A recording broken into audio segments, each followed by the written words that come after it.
2014 से लेकर 2025 तक भारत में क्रिप्टो करेंसी एक सस्पेंस थ्रिलर जैसा रहा है।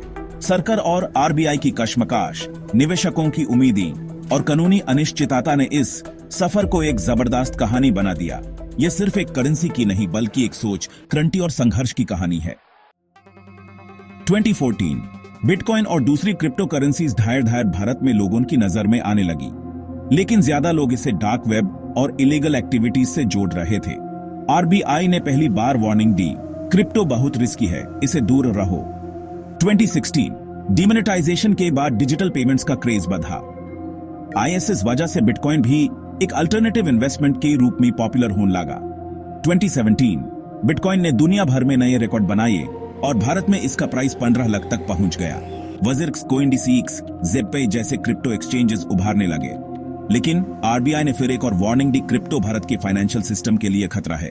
सरकार के अंदर भी ये डिबेट शुरू हो गई कि क्रिप्टो को बंद करना चाहिए या रेगुलेट।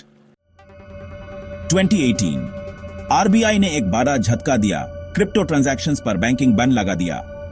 बैंक्स को कहा गया कि क्रिप्टो एक्सचेंजेस और ट्रेडर्स के साथ कोई भी ट्रांजैक्शन न करें। इस वजह से बहुत सारे इंडियन क्रिप्टो स्टार्टअप्स बैंड हो गए या फिर ओवरसीज शिफ्ट हो गए। यह साफ था कि भारत में क्रिप्टो का कोई फ्यूचर नहीं है। 2019 सरकार ने एक ड्राफ्ट बिल इंट्रोड्यूस किया जिसमें प्राइवेट क्रिप्टो करेंसीज पर पूरा बैन लगाने की बात की गई थी। यहां तक कि क्रिप्टो होल्ड करने पर भी सजा होने का प्रस्ताव रखा गया। क्रिप्टो इन्वेस्टर्स और एक्सचेंजेस एक दो राह पर खड़े थे, लड़ेन या हार मान लें। 2020 सुप्रीम कोर्ट ने एक हिस्टोरिक फैसला दिया और आरबीआई का क्रिप्टो बैंकिंग बैन हटा दिया। क्रिप्टो ट्रेडर्स और इन्वेस्टर्स के लिए ये एक जीत थी।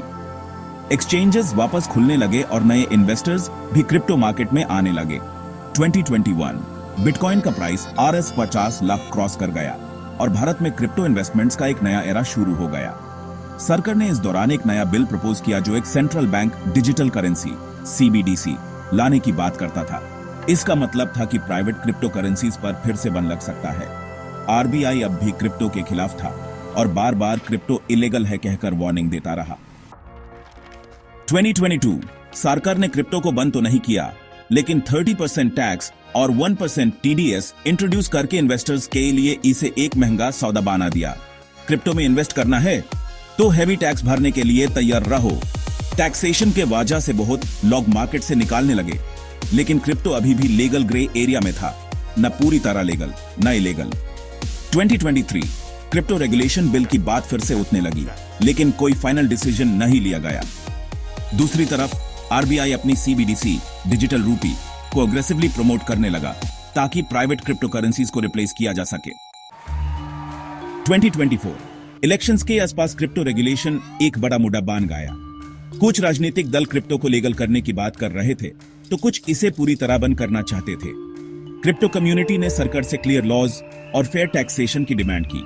2025 सरकार ने एक नया क्रिप्टो रेगुलेशन बिल इंट्रोड्यूस किया जिसमें क्रिप्टो ट्रेडिंग अलाउड है, लेकिन स्ट्रिक्ट KYC और टैक्सेशन रूल्स के साथ। बिटकॉइन और इथेरियम जैसे क्रिप्टोस को एसेट माना जाएगा पर लीगल करेंसी नहीं। CBDC को प्रमोट किया जाएगा और प्राइवेट क्रिप्टोस पर और ज्यादा रिस्ट्रिक्शंस लग सकती हैं। भारत में क्रिप्टो का सफर 2014 से 2025 तक काफी टर्बुलेंट रहा। कभी बूम, कभी बंद, कभी रेगुलेशन और कभी टैक्सेशन। आज भी सवाल वही है, क्या भारत में क्रिप्टो का भविष्य है? एक डायलॉग जो इस कहानी पर परफेक्टली फिट होता है, कानून और समय दोनों का स्वभाव एक जैसा होता है, बदलने में देर नहीं लगती।